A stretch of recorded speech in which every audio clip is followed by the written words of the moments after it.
சக்ஸஸ்ஃபுல்லான people எல்லாம் மெனக்கெட்டவர்கள். எத்தனை பேர் ஆமேன்னு சொல்றீங்க?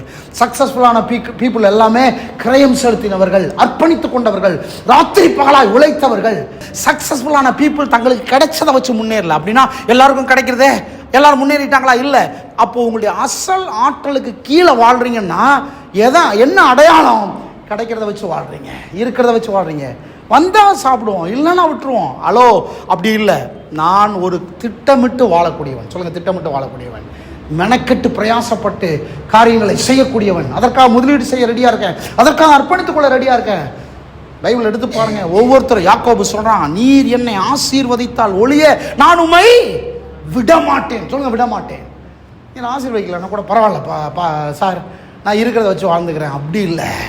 நீர் என்னை ஆசீர்வதிக்க வேண்டும். நான் 12 கோத்திரங்களாக என் பிள்ளைகள் எழும்ப வேண்டும்.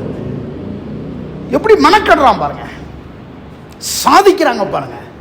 எலிசா கேட்குறான் எலியாவை பார்த்து, எலியாவே எனக்கு உம்முடைய வரம் 2 மடங்காக வேண்டும். சொல்லுங்க, 2 மடங்காக வேண்டும்.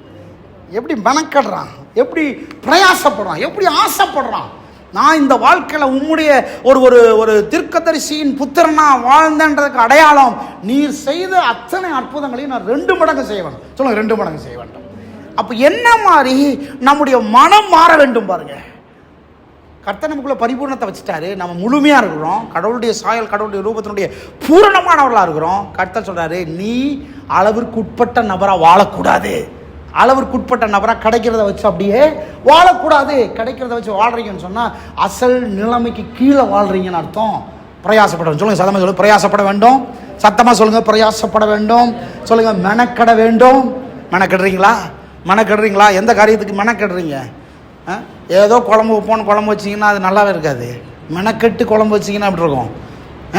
அரைச்சி இல்லை என்னென்ன பண்ணும் அதெல்லாம் பண்ணிங்கன்னா இந்த மசாலா அந்த மசாலான்னு போட்டு இல்லை, அப்போ அந்த குழம்புடைய டேஸ்ட் எப்படி இருக்கும்? அது வித்தியாசமாக இருக்கும். வாழ்க்கையை கொஞ்சம் மெருகேற்றுங்கள். பக்கத்தில் கேட்டு சொல்லுங்கள், வாழ்க்கையை கொஞ்சம் மெருகேற்றுங்கள், கொஞ்சம் பிரயாசப்படுங்கள், கொஞ்சம் முயற்சி எடுங்கள்.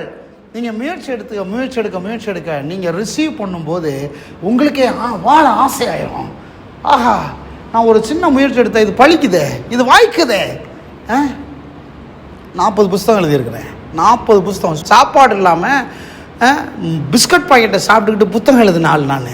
இங்கே இருக்கிற அத்தனை புஸ்தகங்களும் பாருங்கள், எழுதுனது மட்டும் இல்லை, இன்னும் பிரிண்டிங்க்கு அவ்வளோ இருக்குது. என்கிட்ட 10 கோடி ரூபா பணம் வந்துச்சுன்னா அத்தனையும் ரிலீஸ் பண்ணுவேன், புக்கு ரிலீஸ் பண்ணுவேன். 100 பாட்டு எழுதியிருக்கிறேன். நம்ம பாட்டுகளெல்லாம் நம்ம சபையில் பாடுறோம். எதுக்கு சொல்ல வரேன்? மெனக்கெடுங்கள். இன்றைக்கி ஒருவேளை சூழ்நிலை மோசமாக இருக்கலாம், இன்றைக்கி நாம் எதையுமே ரிலீஸ் பண்ண